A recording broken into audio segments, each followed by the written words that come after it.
Eto na nga mga chong, marami tayong basketball updates. RJ Abarrientos, susunod na nga ba sa Gilas, Pilipinas? Ang malaking pagkakamaling ginawa ng Barangay Ginebra sa pagkakatrade kay Christian Stan Hardinger. Ilang buwan na ang nakakalipas noong i-trade ng Barangay Ginebra itong si Christian Stan Hardinger sa Terra Firma Jeep. Nakuha nilang kapalit si Isaac Go, Stephen Holt at third overall pick. Nabanggit nga ni Coach Tim na kaya nila itinrade si Christian Stan Hardinger ay dahil hindi na sila magkasundo. Kaya napagpasyahan ni Coach Tim na bitawan na si Stan para sa ikakabuti ng kanilang kupunan. Pero ngayong conference nga mga chong ay nararamdaman na ng Barangay Ginebra yung butas na iniwanan ni Stan sa kanilang kupunan. Actually, hindi lang ngayong Commissioner's Cup, kundi last conference pa kung saan naramdaman nila yung problema sa kanilang frontcourt position noong makatapat nila sa finals ang TNT Tropang Giga. At para sa karamihan ay isang malaking pagkakamali na binitawan ng Barangay Ginebra itong si Christian Stan Hardinger. Dahil hanggang sa ngayon ay hindi pa rin nasusolusyonan ni Coach Tim Cone yung kanilang problema sa kanilang frontcourt position. Tanging si Japet nga lang yung inaasahan nila as a center position at wala na nga itong kapalitan dyan. Kaya naman, kapag hindi maganda at tinatamad na maglaro itong si Japet Aguilar ay apektado ang buong Barangay Ginebra dahil no choice nga si Coach Tim dahil walang papalit kay Japet. Para sa akin mga chong ay malaking pagkakamali talaga na itinrade noon ng Barangay Ginebra si Christian Stan Hardinger dahil ito nga yung pinaka bumubuhat sa kanila sa loob ng painted area. Kaya naman, isang malaking sugal talaga yung ginawa ni Coach Tim na bitawan ang nasabing big man. Okay sana yung trade ng Ginebra sa Terra Firma kung hindi na-injured si Isaac Go. Dahil ito nga yung nakita ni Coach Tim na papalit sa pwesto ni Stan sa kanilang kupunan.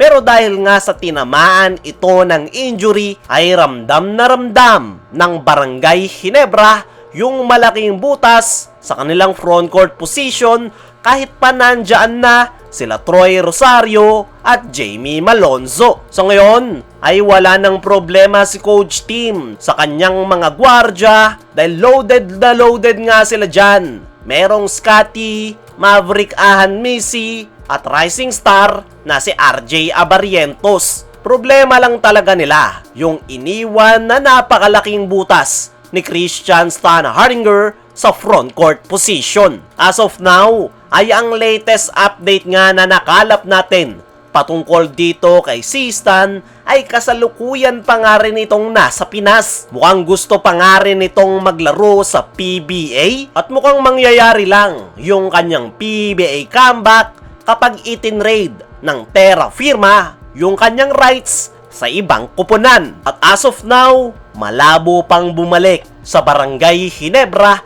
itong si Christian Stan Hardinger dahil merong ngang rules ang PBA na bawal bumalik yung isang player na bawal bumalik sa dating kupunan kapag hindi pa ito nakapaglalaro ng isang buong season. So ngayon ay nakatenga itong si Christian Stan Hardinger at nag-aantay ng himala kung magkakaroon ba ng PBA comeback. At tingnan na lang natin sa mga susunod na araw kung ano pa yung magiging update kay Christian Stan Hardinger. Dumako naman tayo dito sa kabilang balita.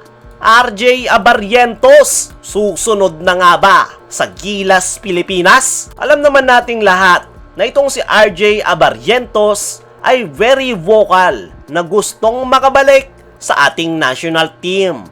Bago pa nga ito magpa-draft sa PBA at makuha ng Ginebra, ay matagal na niyang sinasabi na gusto niyang i-representang muli ang ating bansa. At nitong mga nakaraan nga ay inactivate ni Coach Tim Cone si Troy Rosario sa ating national team. Kaya naman, Maraming Barangay Ginebra fans ang nagtatanong, ipapasok nga rin ba itong si RJ Abarrientos sa Gilas, Pilipinas? Ayon nga sa ating mga trusted source, ay yan yung isa sa pinaplano ni Coach Tim Cone.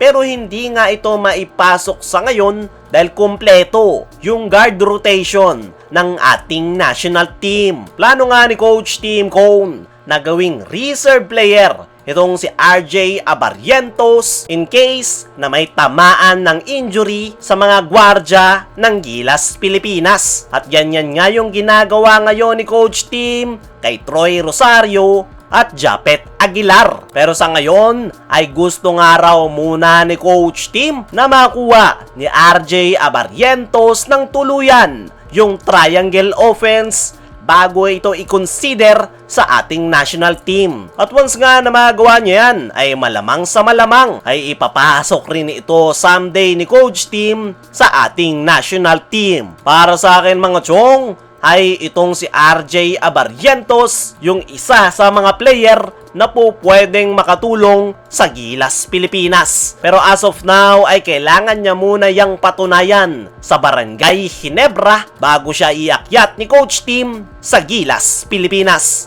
Kaya mga chong, ano masasabi nyo sa plano ni Coach Tim kay RJ Abarrientos? Ano rin yung masasabi nyo sa malaking pagkakamali ng Ginebra sa pagkakatrade kay Christian Stan Hardinger? I-comment mo lang dyan sa ibaba.